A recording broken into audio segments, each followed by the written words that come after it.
I'm not sure we actually need the microphone, but it makes it all seem official and wonderful, so we're going to use it.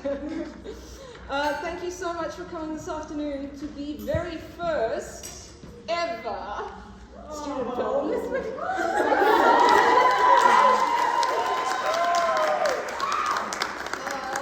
so wonderful to be able to finally present this work. I'm going to try not to cry.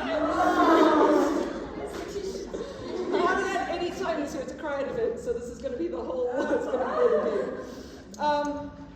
We'd just like to say, first of all, a very big welcome, of course, to our wonderful cast and crew of Timba at their film premiere. And thank you so much to Mrs. Hill and Mrs. Padiachi, our head and deputy administrator of the school, for being here with us this afternoon, and to all our wonderful staff.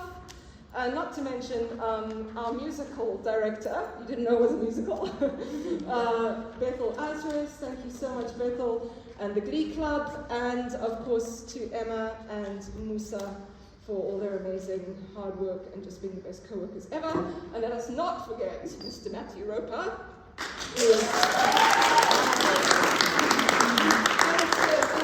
this whole thing. But we're going to do a little quick panel discussion on how this film came about, and we've got some key players up here. So to my right, we have Ravimbo Vushima-Simba, who is our stage manager but one of our editors, and Carissa Smuts, who is our technical manager and also one of our editors, so welcome to them.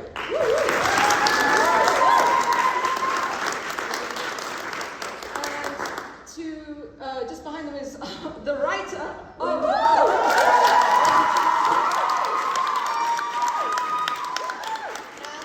These are their costumes, by the way, so in case you're wondering what was going on.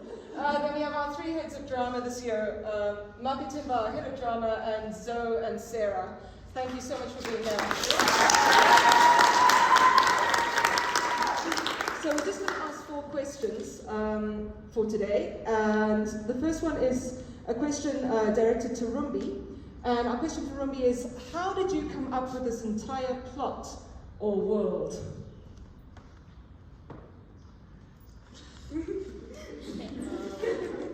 Well, ever since I started writing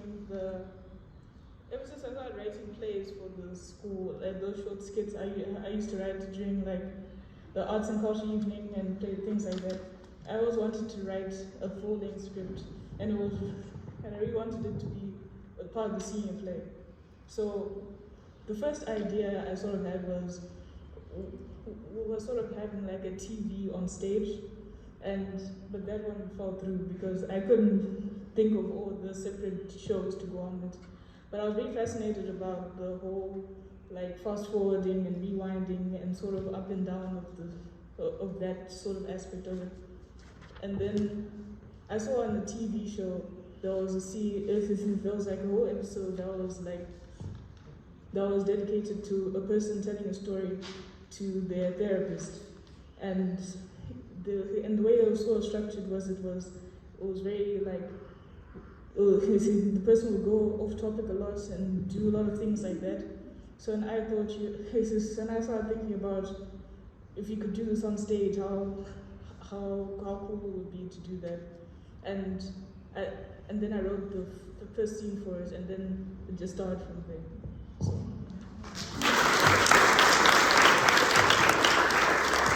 Thank you, Rumbi. Yes, Rumbi shared the script with me way back in, I believe, October 2020. So it really is a whole year's work coming to fruition, particularly for Rumbi. So we're so glad that it's happened. And it has been, our tech crew have learned some amazing new skills through this. They've spent 5 years at Chisi learning how to operate a backstage area, move props, set scenery, do costumes. And so what they've had to do this year is learn a whole new skill set around Adobe Premiere Pro and editing, and it's been a lot of work. And I'm so proud of them. So there's a question for our 2 representatives of the crew here. Is there any advice you have for people looking to do any editing or movie making?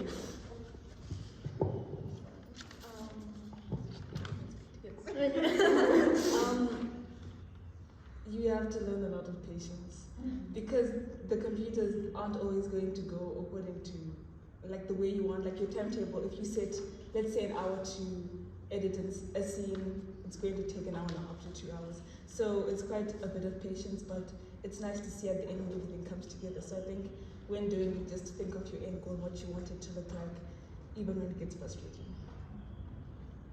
Save your work as you go. And lost a lot of scenes. Save your work. Save your work. Now we got to first.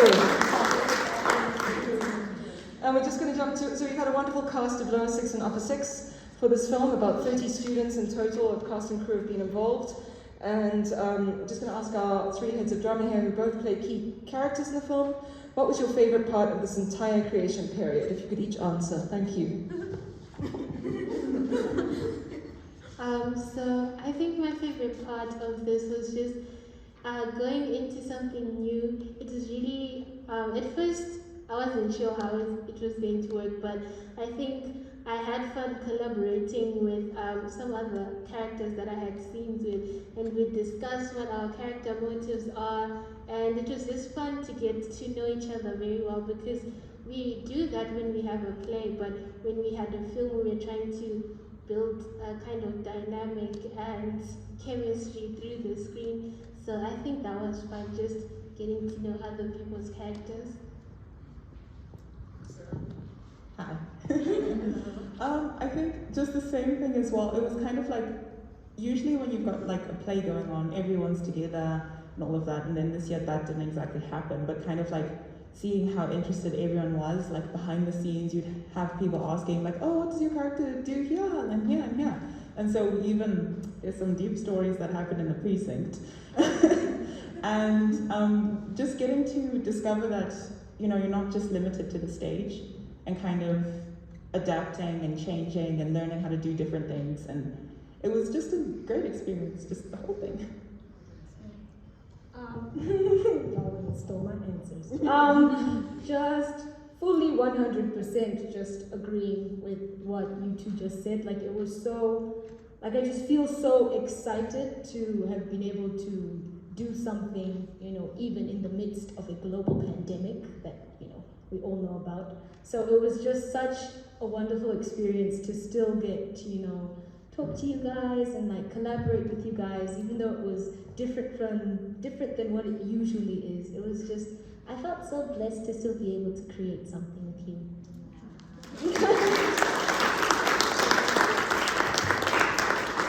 Thank you. Our final question is another one for Rumbi, and I'm going to ask you, Rumbi, do you have any advice for aspiring playwrights or scriptwriters? I think you should have a very time-oriented, you should have a schedule about where you write things and things like that.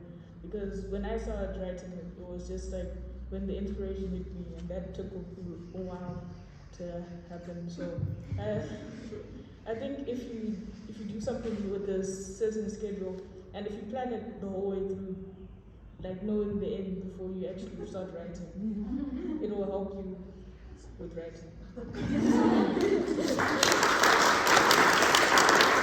As Judy said, and I hope all English exam candidates are paying attention, plan.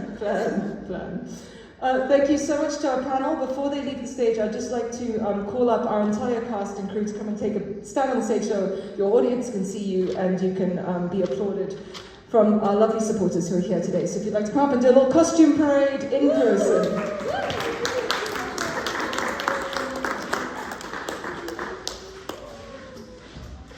So that there is Michaela Bowens coming onto the red carpet, followed by Catarina and FDS.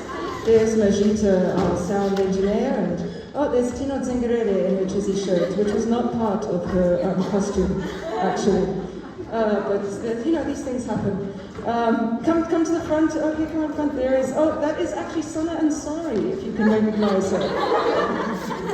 With one of the archaic wigs from our costume room, and Miss Nandi Nleya. And Rachel, who actually plays Michael, who has no last name. So a big round of applause to our cast and crew of Kengne.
Chief?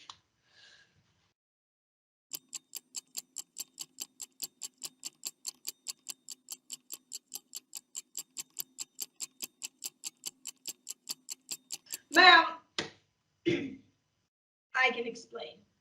excellent, because that's why I called you here, to explain. I come back from my well-deserved weekend breakaway to find protesters crying for justice at my door and news stories about nepotism and corruption in the police force. Now, we all know the local news will bend over backwards to fabricate gossip and scandal into something that barely resembles a story. Thus, I wouldn't usually involve myself. However, these accusations leveled against you and my precinct give me cause to. Ma'am, you know me. You know how I like to operate, and this not quite so angry mob has simply latched on to the parts of the case that have had no bearing on our final decision. You're right. I do know you. This is why I'm asking the questions here, rather than the commissioner in front of internal affairs. Now, can you confirm that you have never met any of the suspects interviewed over the course of the investigation? No. In fact, one of them is my sister. Oh, I was married to one of the victims. I babysat the dog that was kidnapped and helped plot the flowers that were, stolen. Is that all? Next question. At any point in the investigation, did you use your authority as a police officer for personal gain? No. Well, I mean, the line at the Deli Donuts was like super long, and I may have confiscated a few dozen extra sprinkly ones.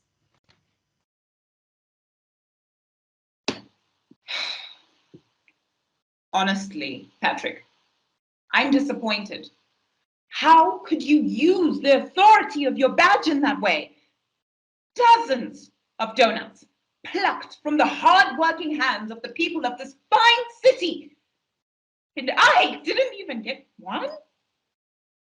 Not one? All right. Final question. At any point in the investigation, did you tamper or even consider tampering with any evidence? I'll admit I was tempted to change a sketch to protect one of the suspects. I'll be honest, this isn't looking good for you. I think I'd better start from the beginning. The very beginning. I was born into a low-income family just outside of Kengne, and I'm just kidding. Oh, we were actually quite wealthy. Yeah. Oh, but that's beside the point. Okay. It all started with a breaking news bulletin on Friday morning. I'm sure you saw it. DC ABC News.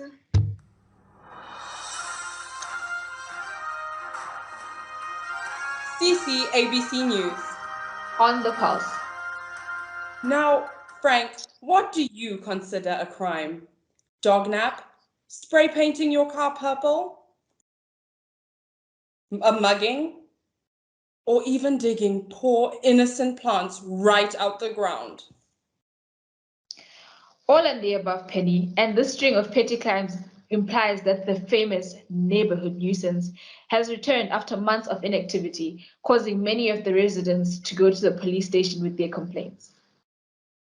Absolutely, Frank. And all this in the wake of the rise of the new hoo-ha gang.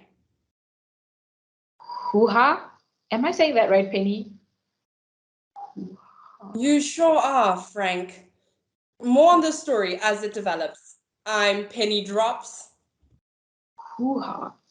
Oh, and I'm frankly speaking. And we are CCABC News. So you see, at first I took no notice of this because it's a complete and utter waste of my time. I mean, the nuisance, I'm meant to be solving more important matters than following up on jump scares and misplaced paint. And I was hot on the trail of the hoo-ha gang. Hoo-ha. But people kept on lining up. I had to do something. Sir, these people keep on lining up and lining up. You have to do something.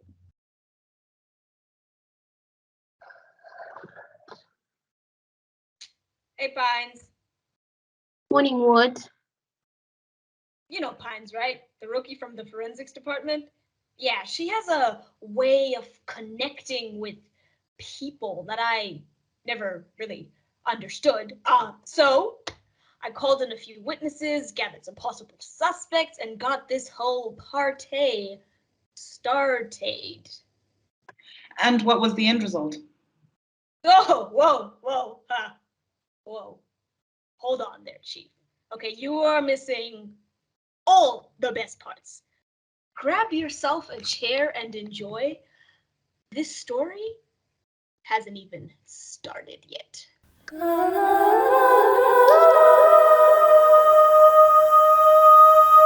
Okay, so meanwhile, across town, my sister was... Your sister? How can you tell me what happened if you weren't there? Can you just let me tell the story, please? It's me. You see the news yet? Well, there you go. The media's in a frenzy you asked for. Am I done? Good. I remember, don't worry. I still can't believe you made me do this. I confided in you and you let me in. But this is why you welcomed me with open arms, wasn't it? To be completely honest, I thought you understood me. Understood what it's like to have a dark past casting a long shadow. But no, you took me in to use me. Because you know what I'm afraid of the most. I hated being homeless and I was terrified of what he'll do if you told him the truth. You won't, will you? You promised. Right? Hello? Hello? Hello? Did he just hang up on me? Well, I did what he asked, and I have to believe whatever happened after that is not my fault. What now?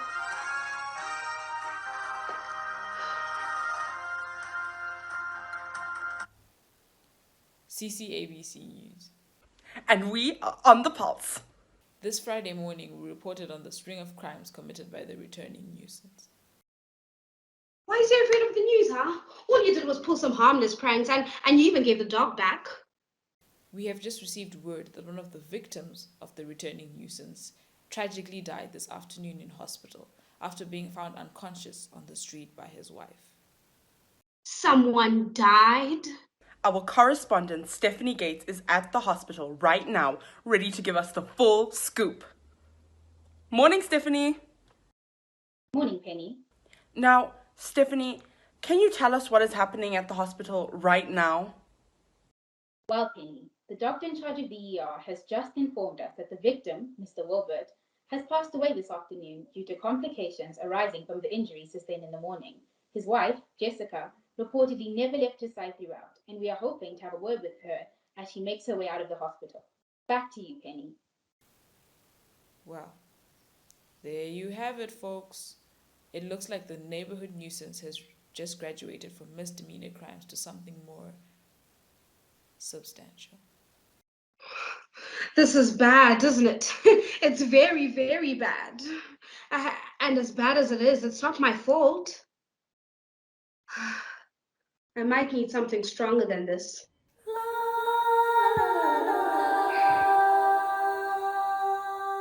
So, on Saturday afternoon, we spoke to our first witness. As predicted, a school teacher.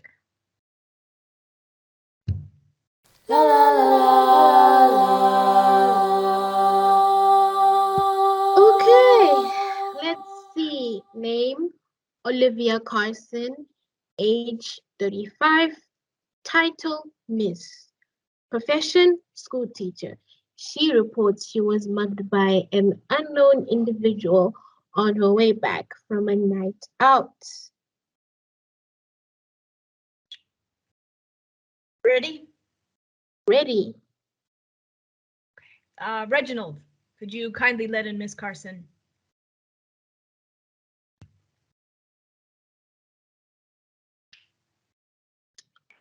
Please take a seat, Miss Carson.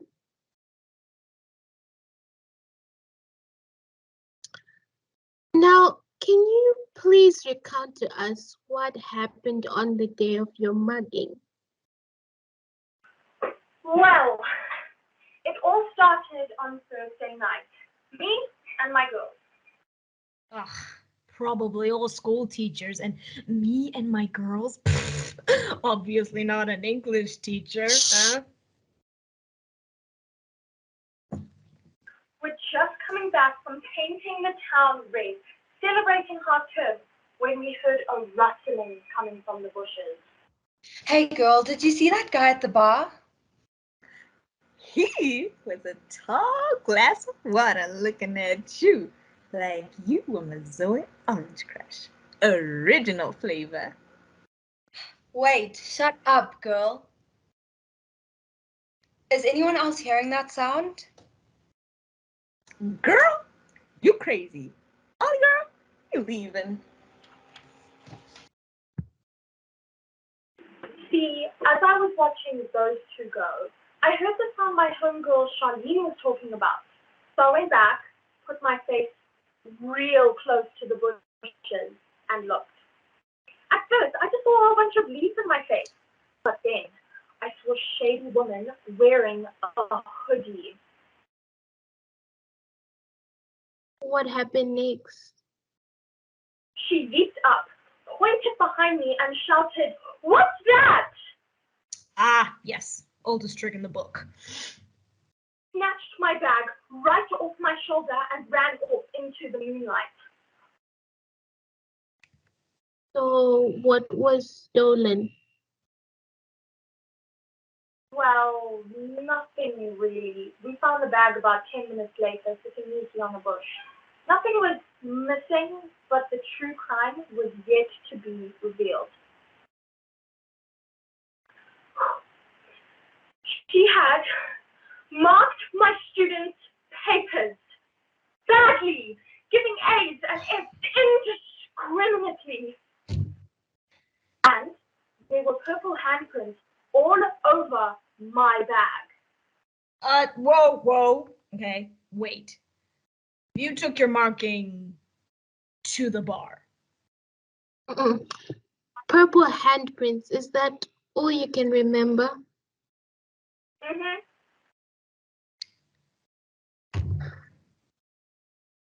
Wait. Her handprints weren't purple, more of a lilac. No, okay, all right. Thank you for your, candor.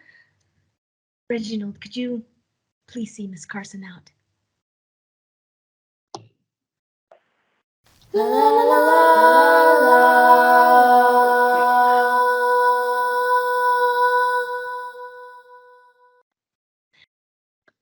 All right, look at that. We just got our first lead. Women in hoodie and purple handprints. What? Oh, okay, yes, the hooded marker. Honestly, I am glad you were paying attention because I lost track of everything. when she brought up that marking. Teachers, honestly. What's with you and teachers? Well. Nope. Chief. No, we are not doing this again. Chief, come on. It's a good story. It explains so much. No, Patrick. I don't even know where we are anymore. That's how many side stories and half stories and stories within a story you've put in this story. Just skip it. Fine. You know, I think it always starts with the parents, you know, for all these stories, all these little sob stories. But I'm not like them, Irene. I'm not basic. I'm not basic. But anyways, my parents, both of them were teachers, my mom and my dad. One of them was my principal, actually, my teachers, constantly. You know, I would get to school and there they would be waiting for me to give me bad grades. I would get home. You know, they used to grade my chores, Irene. They used to grade my chores. Imagine me, 8-year-old me, small, intelligent, smart, humble. You would have loved it though. You know, okay, it explains so much from my keen instincts to my friend choices. So. Could you hurry it up a bit? This is as fast as it goes.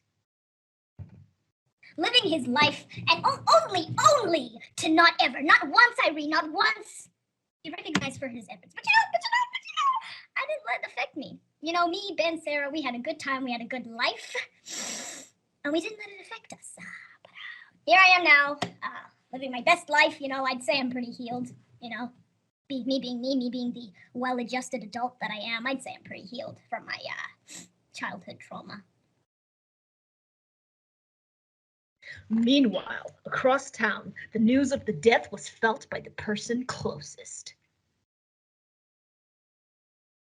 Who are you talking to?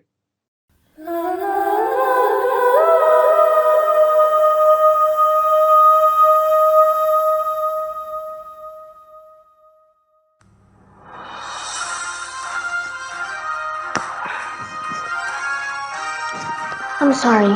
Please could you turn down the volume? Sure. Breaking news. First of all, I'd like to say that I'm very sorry for your loss, Miss Wilbert. We did everything we could to save him. He stabilized briefly. We were hopeful, but ultimately, the injuries he sustained were too severe. Yes, thank you. I heard from the news. Tell me, doctor, is it common practice for your patient's next of kin to hear about the well-being of their loved ones from Channel 2?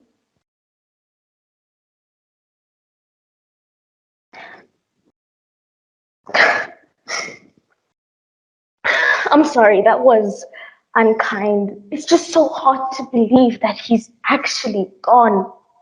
We've only been married for a month.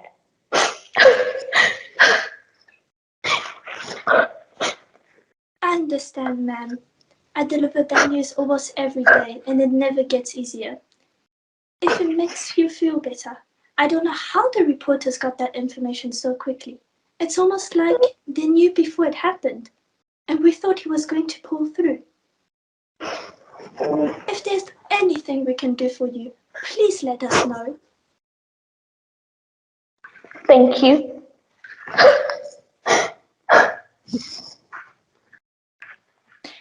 I hate to add to your worries right now, but I have to ask this. Am I correct in saying that you haven't made any arrangements to take the body today? No, I haven't. I understand. Could you please see the receptionist today to arrange something?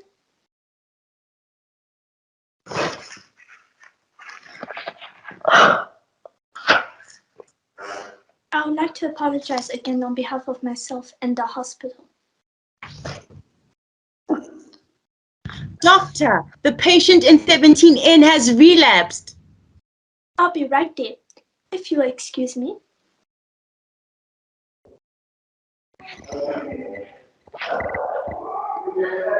Are you alright? Can I get you anything?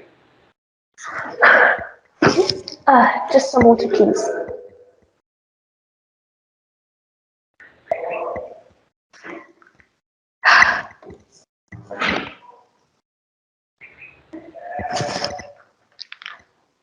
Hello? Did you hear? Of course, the news. You tipped them off. Why am I not surprised?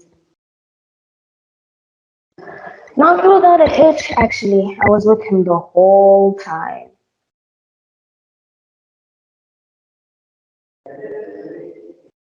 Already? Listen, he just died. If we start the process now, won't it be suspicious? Wait, I gotta go.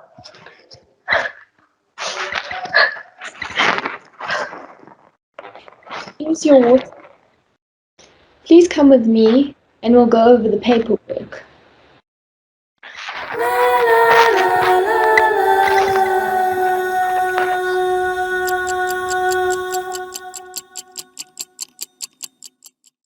And all done.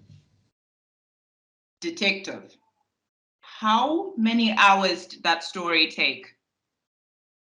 It's not important.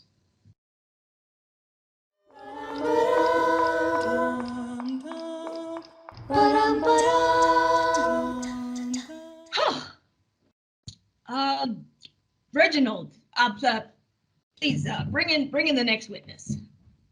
I'd be more than pleased to, but can I just say that, speaking of teachers, I had... More work, less chit chat. We already spent 3 hours on Patrick's story. Yes, ma'am.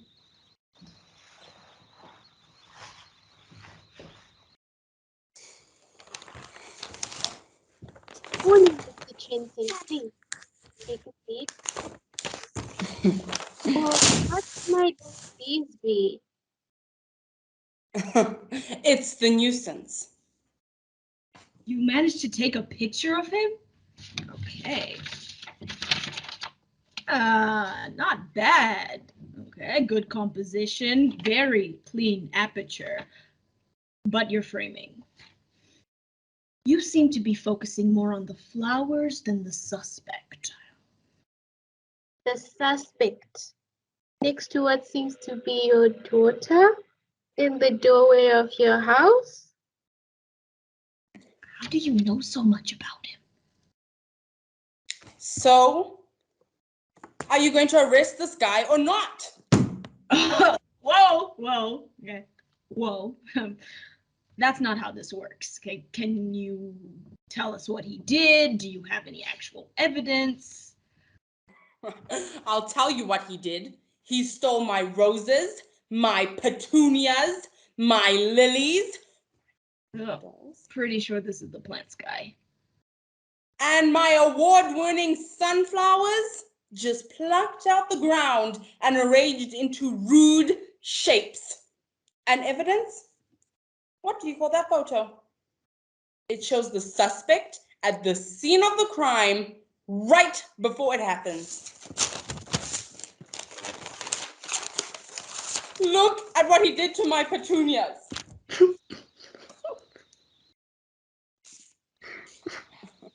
You think this is funny, huh? Sir, you have to admit this is a bit preposterous. Preposterous? Yeah, you have a picture of the suspect who seems to be relaxing at the time next to your daughter. Hang on. Purple handprints around the flower beds. Who cares about the handprints? Look at my petunias. Okay, sir. Calm down. Can you explain your side of the story? Oh, I'll explain. 3 days ago. This is becoming a theme, isn't it? We were getting ready for dinner. Our daughter was coming home from studying botany abroad. We were so excited to see her. So proud, too. All was right in the world. Except she was bringing home Michael.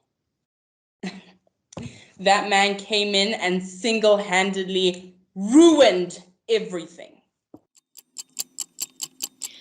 Now remember, sweetie, smile. She really likes him, okay? Well, I don't like this. It's not about what you like, it's about what Veronica likes.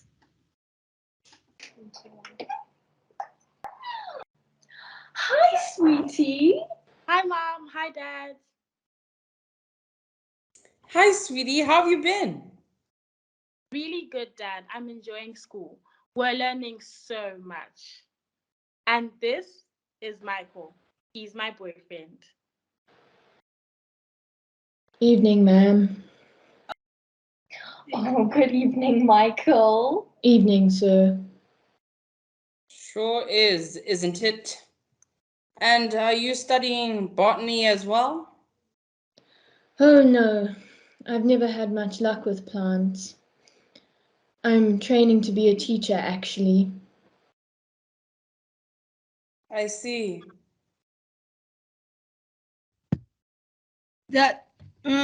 Hold on. This guy is your daughter's boyfriend? Can I continue? It gets worse. Wait, hold on. You just let him continue. What, you want me to skip this too? Would you kindly? Fine, consider it skipped. But to his point, it did get worse. Turns out, Michael stayed with them for a couple of days. Yeah, that first picture was taken on Thursday night, the night Michael left. Friday morning, Jacob wakes up to find his flowers ruined. And then because Jacob lives across from the guy who was attacked, he was attributing that to Michael too.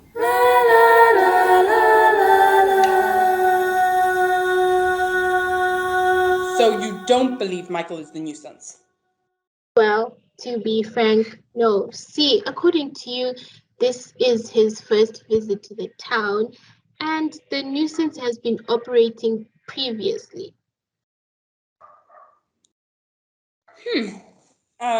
So you can't just arrest him anyway? A restraining order or something? Please? Mr. Trenton, asking the police to lock up an innocent man isn't how a father should protect his daughter. But we will bring him in nonetheless. I guess you're right. I'll be off then. Mr. Trenton, your photo? Keep it. Never know when it'll come in handy.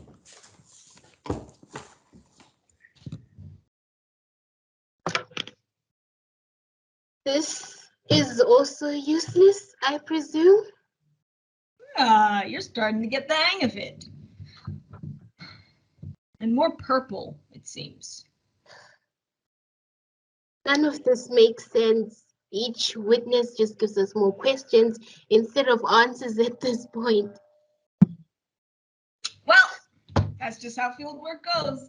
We question every witness and suspect and then creep slowly toward the truth. So you're saying that we just stick it through even though we're miserable? Is this your first job or?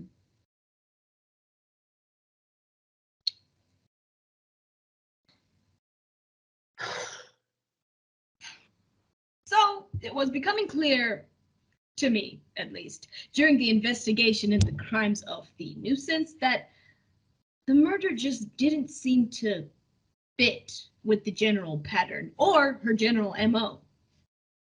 Her MO. Oh, yes. But I'm getting ahead of myself. Let me take you back to what was happening with my sister. La la la la la.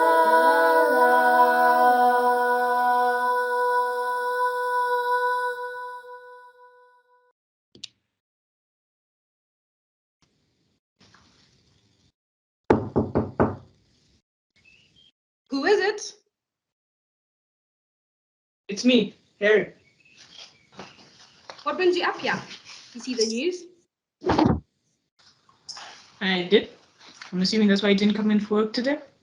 Would you if you were me? I guess not. Bought you a sandwich. An old man P.S. original. Grilled cheese sandwich? Thanks. So, what are you doing? Nothing. Give it back! Hopefully I start calm. Harry, Are you going somewhere? I'm weighing my options. Options for what? You said you saw the news, right? And that's not what I signed up for. At the rate things are going, it's not long till they start looking at me as a suspect. You know how my brother Patrick is like. So you're planning to just leave? I said it's one of the options. What are the other options? Well, leaving was the first thing that came to mind. Yeah. Think about it.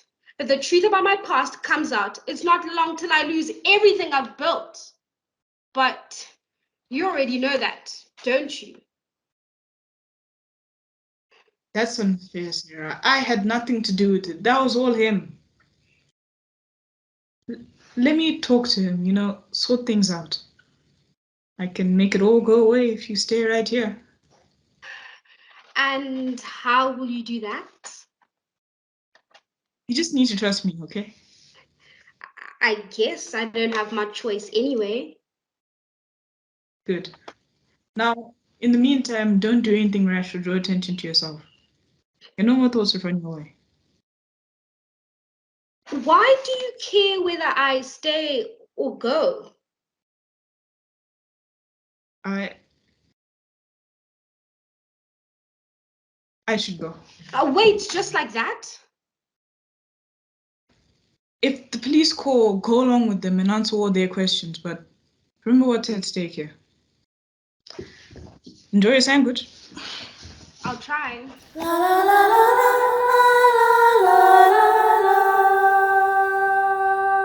Okay. I'm getting a strong hint that your sister was heavily involved in this situation. So did you end up charging her with anything? Oh, hold on. Jumping ahead, okay? We're not at that point in the story yet. So. That explains the whole news stories about nepotism and corruption in the police force, I guess. Tell me more about that. Well, you're upsetting my narration, to be honest. This was supposed to be scene 22, and we're only on scene 15. But if you want to know, it had leaked to the press somehow that we were looking at Sarah as a possible suspect. The implication was then that I was involved somehow and therefore wouldn't look at it fairly.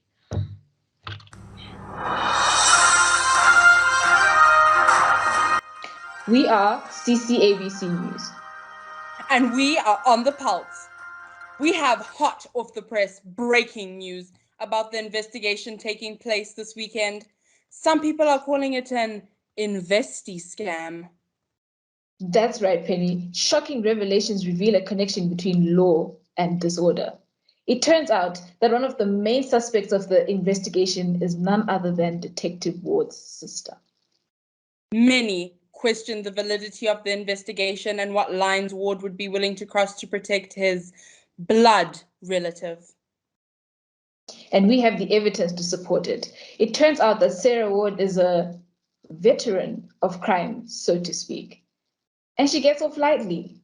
She is one lucky girl. Wouldn't you say, Penny? She sure is, Frank. Sources tell us that she was charged with vandalism and theft. Now that's quite a rap sheet for the sister of a detective. Perhaps he isn't what he seems either. Indeed, and some many noble Kane citizens have said that enough is enough and have vowed to stop the corrupt systems that allow people with associations with criminals to be in positions of power. Stephanie Miller reports. Corruption, nepotism, and lies. A place many called the beacon of justice is slowly becoming a shadowy den of injustice. What does this mean for the future of this investigation and future investigations to come? Who can we trust when those who have taken a vow to protect and serve are simply protecting their own skin and serving their own interests? As the Romans said, qui custodiet e post custodes, who watches the watchman? As you can see behind me, a crowd of people are gathered outside the police station protesting police corruption. Every one of these brave people are standing up to the figures of authority for the greater good. And now let's hear what some of these brave people have to say. Excuse me, what is your main aim in today's protest? Well, to be honest, I just saw the crowd and joined in. But I heard you shouting for change. Absolutely. I'm asking for anything people can spare. Do you have any change? Sorry, no. Excuse me, sir. Why are you here today? For justice. Yes, justice for my plants. You see, I had this beautiful bed of petunias. Sure they were, but what about police corruption? The what? I'm here for my poor babies. Excuse me, sorry. Please tell me you're here to protest police corruption. Why are you here today? To have Detective Wood fired? We can't have people like that making decisions. And just imagine, if his sister is like that, how much better could he be? And I'm here to urge the chief to take action. All this has been happening under her watch, and she still does nothing to bring the detective to justice. You know what? She isn't even here this weekend to witness the farce of an investigation. I'm calling this whole precinct to change. Did someone say change? So, as you can see, most of these citizens are here for a purpose bigger than themselves. They stand united as one outside the police station, demanding change. Stephanie Gates, CC ABC News. Thank you, Stephanie. Coming up after the break. Is coffee the cure for all things gastrointestinal? Stay tuned to find out. I'm Penny Drops. And I'm Frankly speaking. And we are CC ABC News.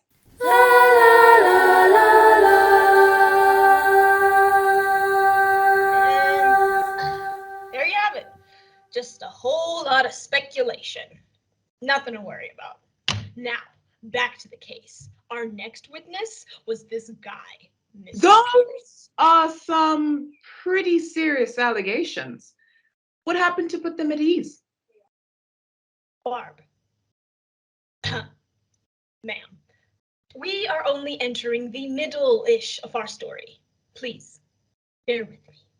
This is where things start to get interesting. I'm glad you've admitted it hasn't been thus far then. Enter our next witness, Mr. Pierce, the man from the sandwich shop.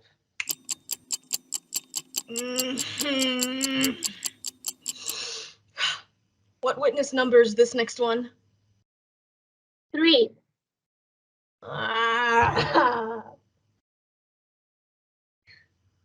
Hey, you want to spice things up a little? How? I'm thinking a little good cop, bad cop. Let me guess. Bad cop.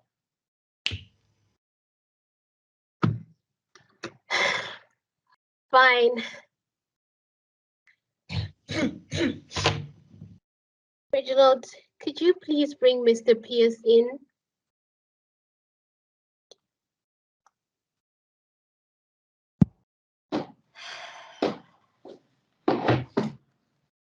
Good afternoon, Mr. Pierce. Please take a seat. Can I get you anything? Tea? Coffee? So I heard you are a victim of the crime of the nuisance. I believe I was.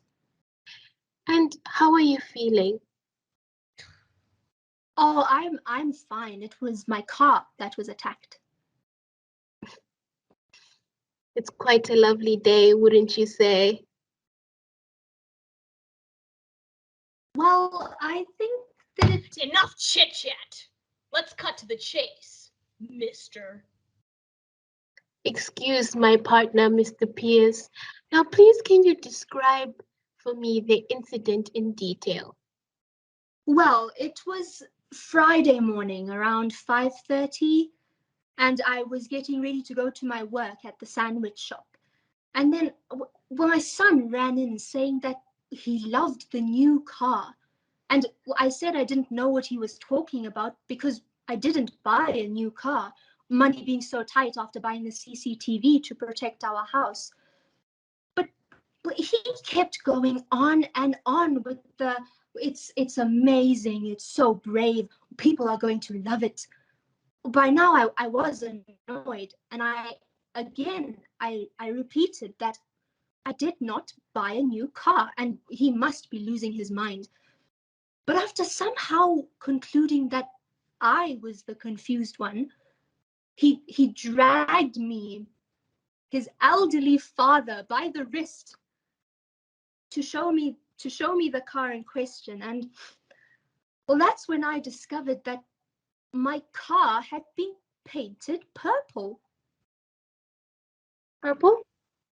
What shade? I don't know. Purple is purple. And did you see the perpetrator? Oh no, I went to bed around 11, and Harry was the first person I saw in the morning. He said he didn't see anyone either. If you ask me, I would suggest talking to Sarah Ward.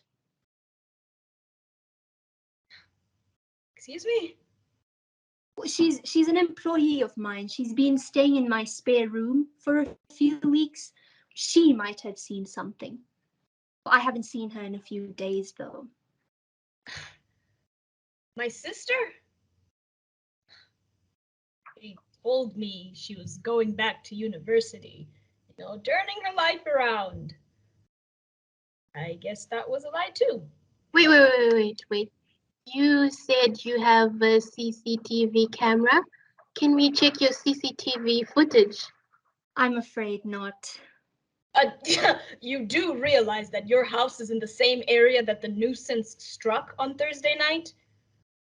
A man was murdered, Mr. Pierce. A look at those tapes could really help us out. I can't help you, I'm afraid. You see, the tapes, they only hold footage for up to 24 hours. But I did check. I checked and I didn't see anyone.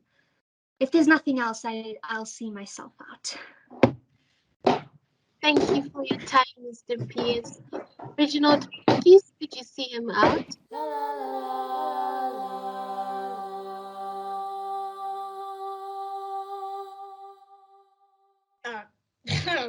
Weird guy. Why didn't you say the cameras were a no-go the first time instead of being all ominous? Well, big moments in small towns make people react oddly. As for now, do we see any links?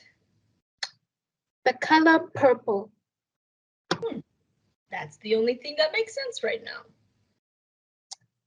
I hate to say this, Pat, but we really should interview Sarah. She might be a suspect. What do you mean? Well, it looks like we found the source of the handprints where she lives. She hasn't been seen in a few days. Suspicious. And do I need to remind you we're looking for a woman?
this part necessary? That is exactly what I said.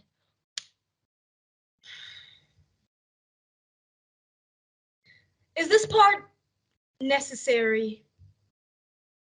Extremely. Ugh. See? No, I am talking about you. Do I really have to listen to all these testimonies one by one?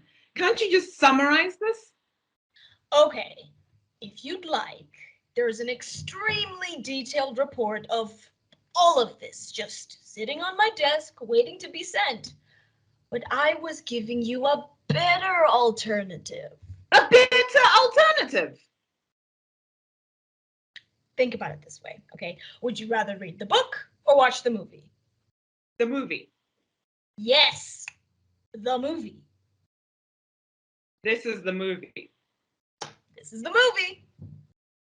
And is it one of those movies where the plot differs from the actual book to make the movie more interesting? You're getting too invested in this metaphor. Fine. I'd rather watch the movie. Yeah, you would.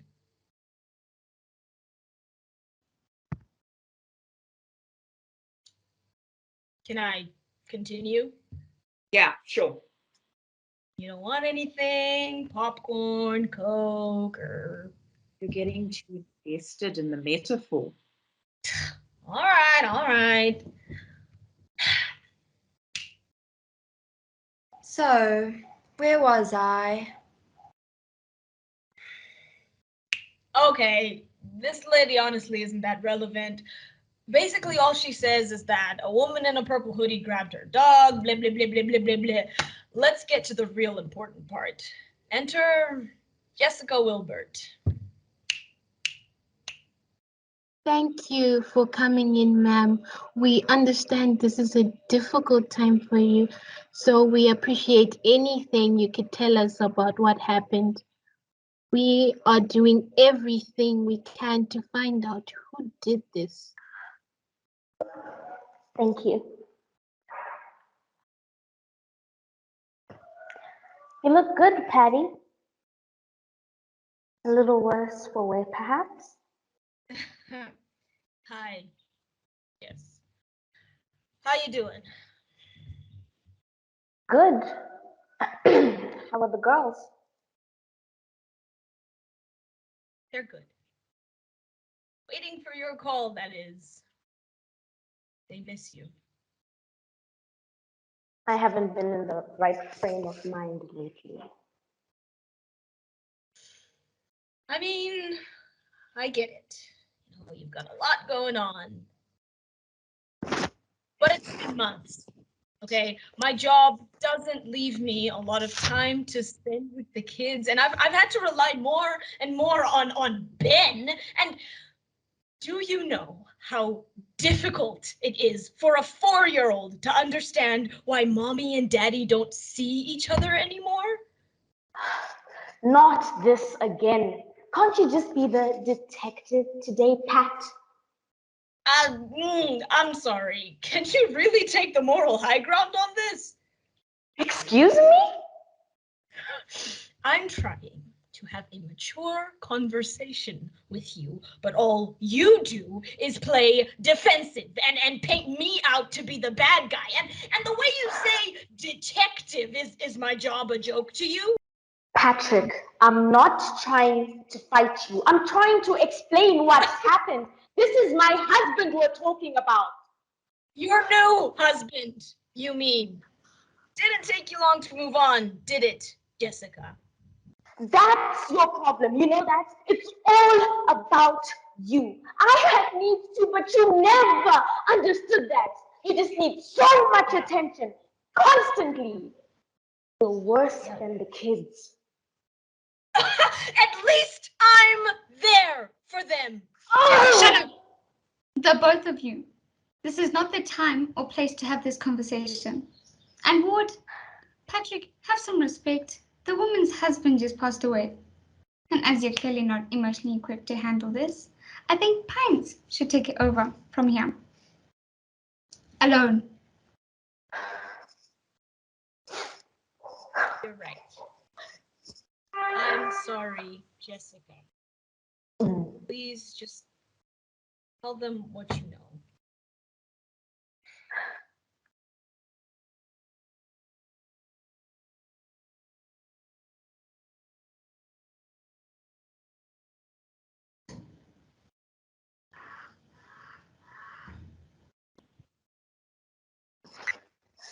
I'm afraid it's not much. I didn't see much. Early Friday morning, I woke up to find my husband's side of the bed empty. He usually goes for a run around 6, so I wasn't too concerned. Until I heard him shout. I jumped up to see what the matter was, and I found him lying on the floor by the front door, unconscious. Did you see anyone? There was a woman in a hoodie running away into the bushes. Would you mind working with the sketch artist? Not at all. Thank you. This is very helpful. Well, I noticed you're holding a bag. May I ask its relevance? Oh, it's evidence. He was wearing it when he was attacked. I thought it might help.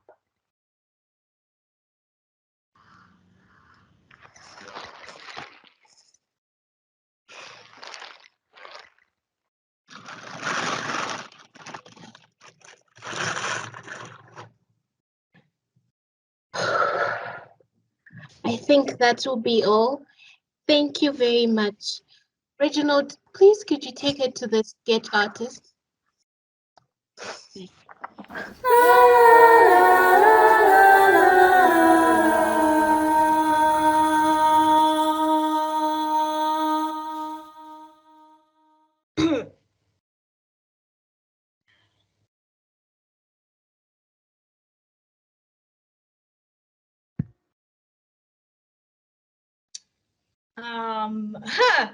Sorry about that. Lots of unresolved tension there. Proud of you, though. Looks like you're getting the hang of being a detective. I thought you were going to crumble and cry and. That's so funny, Patrick. Well, anyways, look at this. More purple paint. Look, if we assume that the car painting incident recorded by Mr. Pierce on Friday morning is correct, then the perpetrator may still have the purple paint on their hands when they attacked Mr. Wilbert. Are these hands? Well, it's purple something. I'm not sure this counts as evidence. What? She found him just lying on the ground. He could have had a heart attack. But the fingerprints, it all makes sense. Maybe too much sense? Okay, the nuisance has never attacked anyone before, okay? It doesn't fit. We need motive. We need something else. Then why are we doing this if you're not going to believe anything? Don't even say keeping up appearances, because from what I know, you've never kept up appearances. You just sit in your office and you solve things that way. So why have you decided to change it up like this? Do you want me to answer for you? No, thank you. Then act like you know the answer and stop being so petty all the time. Understood? Yes. I didn't hear that. Yes, I said yes. Thank you.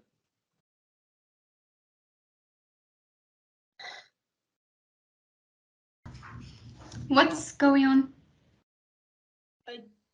I'd rather not say. Oh, are those the sketches, Reginald? That's right.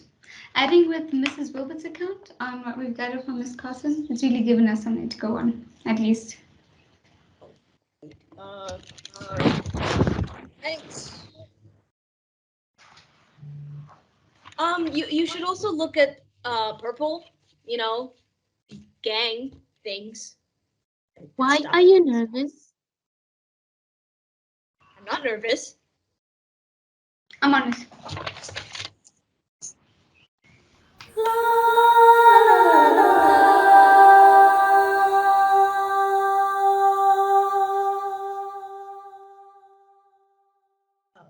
And I think you should take this to forensics.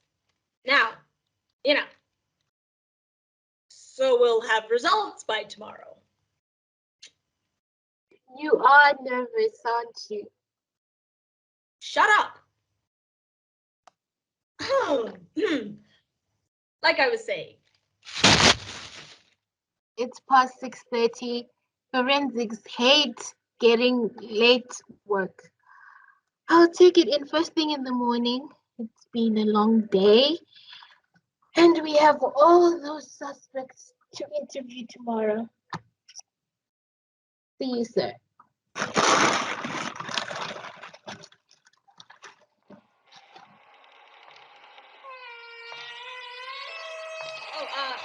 Night, Pines.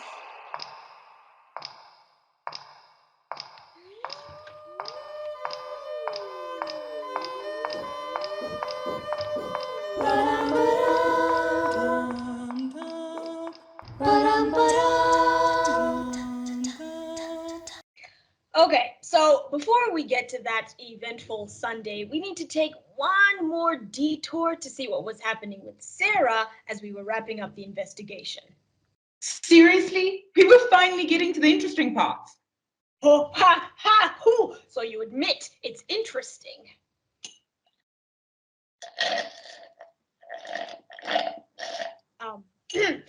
So, that same evening. Hello there, son. Hey, Dad. How's it going? Not too bad, son. I had that optician appointment today to ask about getting the contacts. Got to look my best for the ladies. How did it go? Oh, not bad. I did have to close the store so I could make it, though. What do you mean? What about Sarah? Well, she told me earlier today that she wouldn't be able to make it. Needed to pack, she said. Bit of an inconvenience, I'm sure you'll agree, but she did sound like she needed it. Pack? What for? She said she was taking the 7 p.m. flight to Bali. What? Why didn't you stop her? She knows herself well enough to make her own decisions. You're not going after her, are you? Well, after all I did, I can't just sit back and watch her leave. Who knows what she might say? Wait, before you go, there's this video that's been bugging me on my laptop, and I'm scared it might be a virus. What button do I press to delete it? Delete. That's the one, Mr. Computer Scientist. Well, happy travels, son.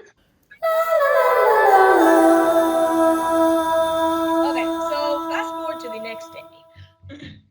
It was a particularly cold Sunday morning that had followed a particularly cold Saturday evening. You see, I, being the dedicated worker that I am, decided to go against the conventional sleep, and I spent the rest of that cold night making connections and crafting theories. Pines pranced in around 8 o'clock in the morning, and then, well rested, of course. And then the both of us waited for a fashionably tardy Reginald Place, who rocked up with the suspects at 10 a.m. As you can imagine, I was not impressed. I'm sure you weren't. Yes, exactly. But I decided not to dwell on the unchangeable and decided to march forward with the day's proceedings. Now, enter the suspects. There were 5 in total, 4 females and a male, all with a slight resemblance and a splash of purple to show for it. But there was one face in that group that was disappointingly familiar. Your sister. Yes, it was none other than my sister, Sarah, the person who told me she changed just a month ago. You know, the person who applied and got into UCCA, the person whose tuition I am paying for. That is the person who's standing in the lineup that day. The sketch we had of her the day before firmly on my mind. I had to rely on justice to find the truth. Anyway, the lineup went sort of like this. So, Miss Carson, who here looks familiar? Well, I didn't actually see her face. So how did you know it was a woman? Well, her hair kind of hit me in my face, and her nails were fantastic. It doesn't. You heard it, everyone. Nails. So,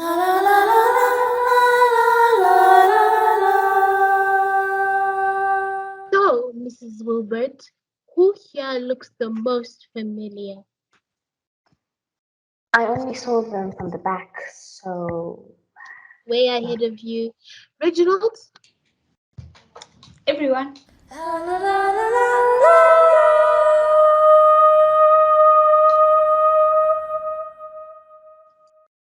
Well, as I said, I was so concerned for Mr. Rufflekins that I didn't pay much attention to the person. But they did start barking. I would recognize that bark anywhere. Okay, everyone. You know the drill. Do we have to bark? Yes.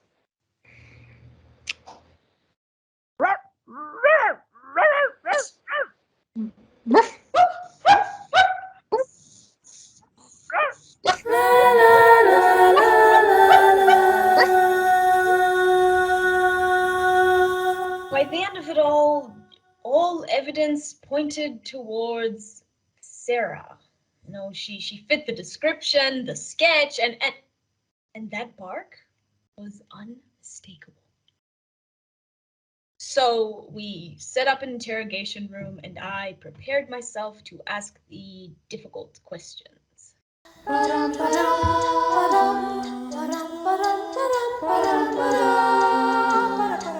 Okay, now here's where it gets real. The interrogation. Irene was in the labs getting the results I was sure would implicate Sarah, and I was just hoping to get a confession from her, you know, so I could reduce her sentence. Now, being the professional that I am, I tried not to let the fact that Sarah was my sister cloud my judgment on this one. So, I sat down calmly and asked her a few questions, the way I would with anybody else.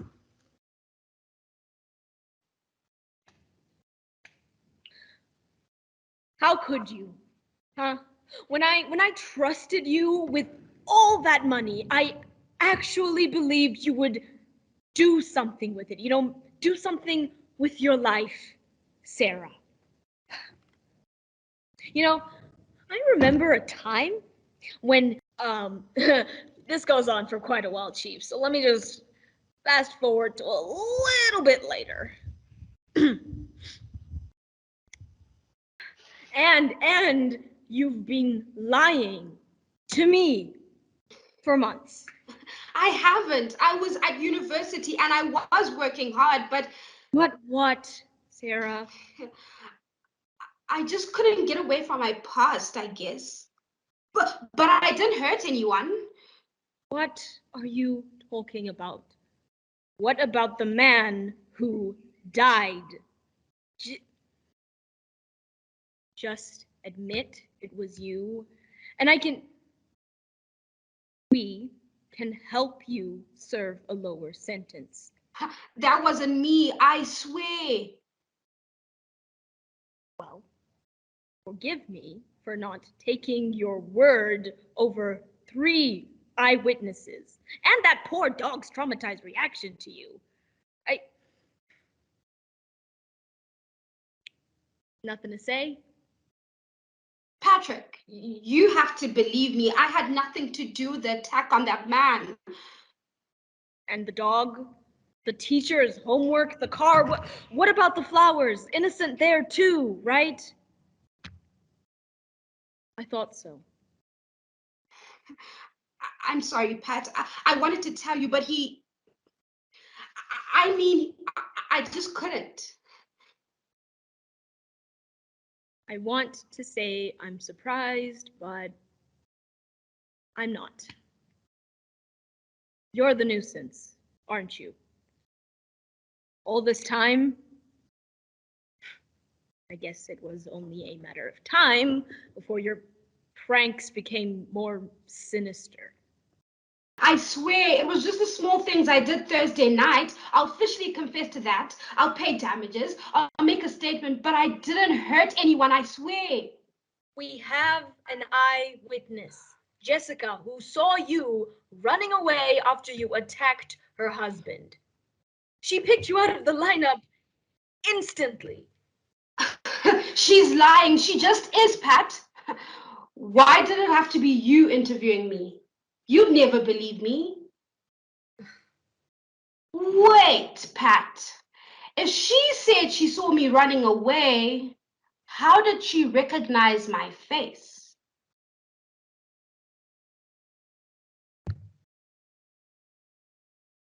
Would I have the DNA results from the lab? Well, you might lie, but forensic evidence never does, Sarah. I told you I did the other things. Why would I lie about this one? Because this is the one that matters, okay? None of those people would have formally pressed charges, not even Jacob and his petunias, okay? You would have just been giving a few hours of community service. Now, what's gonna happen? Giving you a chance to confess, clear your conscience. So, then hand over to Pines. She's gonna say you did it. Then we can all go home. She didn't do it.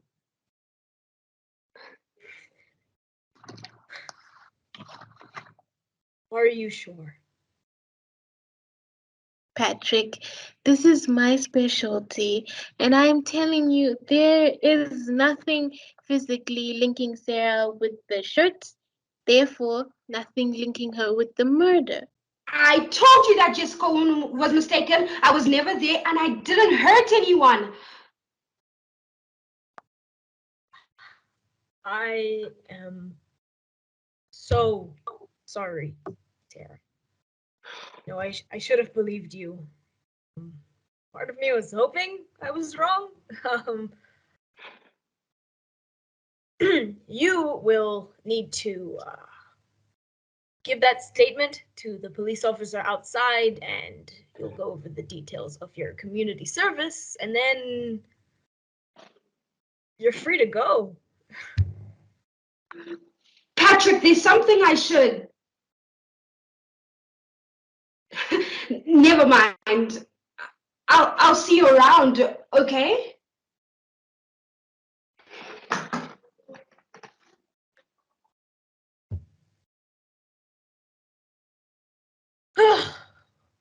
Well, Pines, I'll admit, I'm relieved.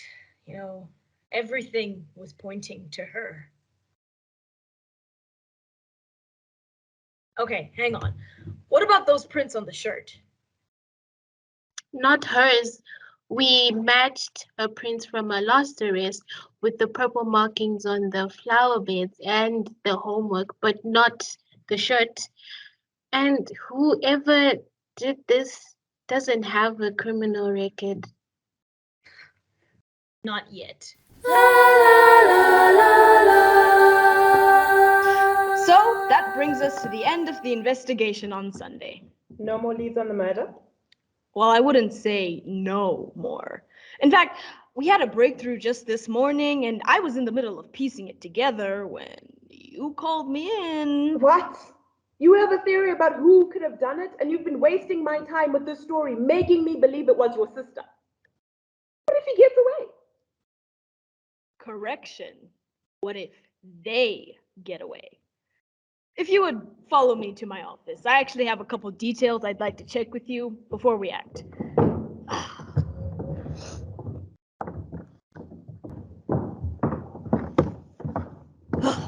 Okay, so here are the facts. Sarah admitted to all the crimes except the big one, and we were no closer to solving that just yesterday morning. Also, she admitted to being the infamous neighborhood nuisance in the past as well. But there was one thing that was bothering me. Sarah claimed that she was having a fresh start, but just wouldn't say why she threw that all away to commit her little pranks on Thursday night. Secondly, the purple paint was the one thing linking all of the crimes together. But the question remains, if Sarah didn't attack Mr. Wilbert, how did he get covered in purple paint? I couldn't wrap my head around that, so I took my work home with me, and luckily I did. Ultimately, it was my daughters who saw something that made all those pieces just fit together. Let me take you back. Okay, let me take you back to just this morning at my house. Will Dad be in trouble if they can't find who did it, Uncle Ben? I don't know, Ellie. What are they going to do to the person when they catch them? I don't know. And Auntie Sarah, is she in trouble? Yes and no. You know too much about this already, as it is, sweetie. This is grown-up stuff. No more questions. Your dad will tell you what he can after he speaks to his chief later this afternoon. Have something to eat and we'll get you ready for school. Okay. How's your mom? Is she coping? No. Jessica hasn't spoken to me or Chloe since her and Dad broke up. Ellie, you don't talk about your mother like that. She's probably just talking to her sandwichman. What are you talking about, Han? The sandwichman. I can see Mommy's new house from across the school, and during playtime, the sandwichman always seems to be there. If I had all those sandwiches, I would be too busy talking to you too, Ellie. Are you talking about Harry or... Hey, Sarah, you all right? No, I'm not, Ben. I need someone to talk to you. What is it? I'm listening. How's Pat? Is he holding up? Is he good? Is he already fired? Oh, Patrick? He's fine. Why would he be fired? Look, if you want to talk to him, just call him. But I can't. I have to get this off my chest. I lied to Patrick and I think he knew. I don't want to get into trouble, but I have to come clean. Okay, go slowly. But hey, I heard you were dropped as the main suspect. That's great news. You didn't really do anything wrong. But I did. I lied, and at the beginning, I didn't think it was serious. And he's done so much for me, but he threatened to tell Patrick the truth. What are you talking about? What did you do? Who threatened you?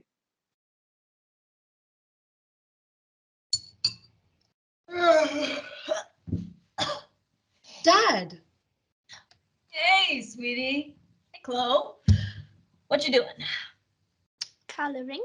Mom's friend brought me some new crayons last week. There are 36 colors. Ooh. And her friend? That's nice of them. How's work, Dad? Uncle Ben said Auntie Sarah isn't in trouble anymore. I wish it were that easy, El. You know, there's still a bad man out there on the loose, and Daddy has to catch him. Or her. That's right, sweetie. Or her. What are all these photos about? Who's that man in the bushes there by the flowers? What man? Oh my gosh. Ellie, how did you even notice this? This is right outside of the Wilbert house, and Jacob actually helped. And this man is covered in purple paint. Not purple. What? Not purple. See? It's violet. It matches my crayon. My teacher, Miss Carson, says that there are many, many different types of purple. That other purple is lilac.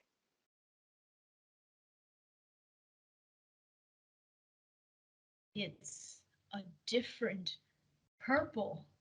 Now, honestly, I was just saying what Mr. Pierce said on Saturday. You know, purple is purple.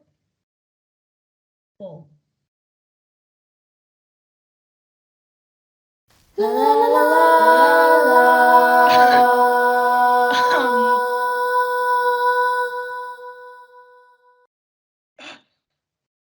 Ben. Patrick. I know who the killer is. I know who the killer is.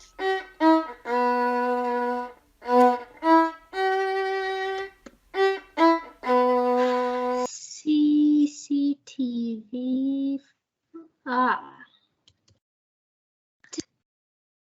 Delete. Do you want to delete CCTV footage? Yes.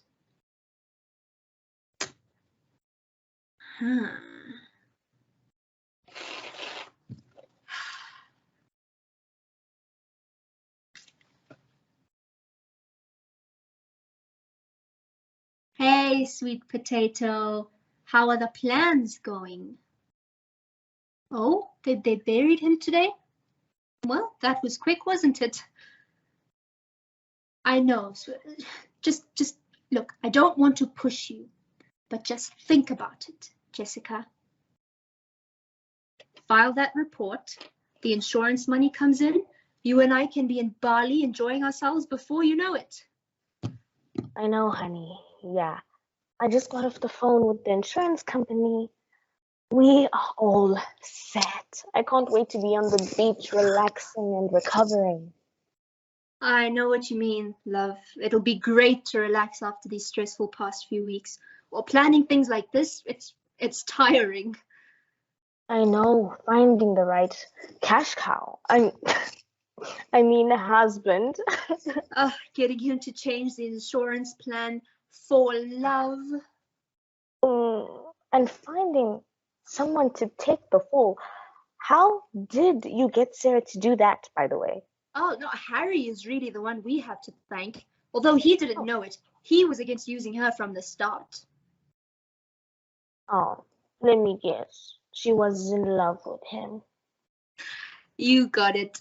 She confessed to him one night at university her darkest secret. He used to be the nuisance. And all she wanted was to put that behind her. But of course, I threatened to tell her brother everything she'd done, forced her to drop out and move in with me so I could keep her close, and then just waited. For the right moment to mask our crime in a string of smaller ones.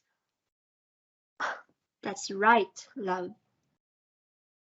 The paint was the key, you see, because I knew she would have paint on her hands from my car, so I made sure I did when I introduced myself to your husband. You're bad, honey. I know. Well, just one more day and we can finally stop sneaking around. We can just 1 second, sweet potato. There's someone at the door.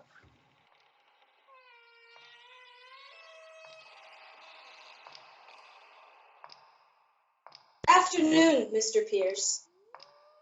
You're under arrest for first-degree murder.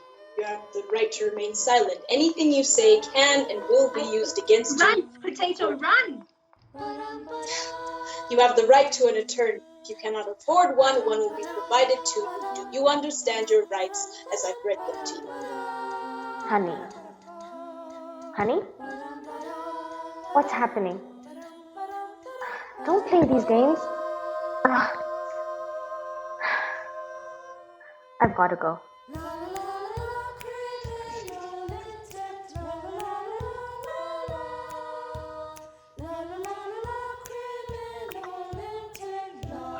Hello, Mrs. Wilbert. Nice to see you again.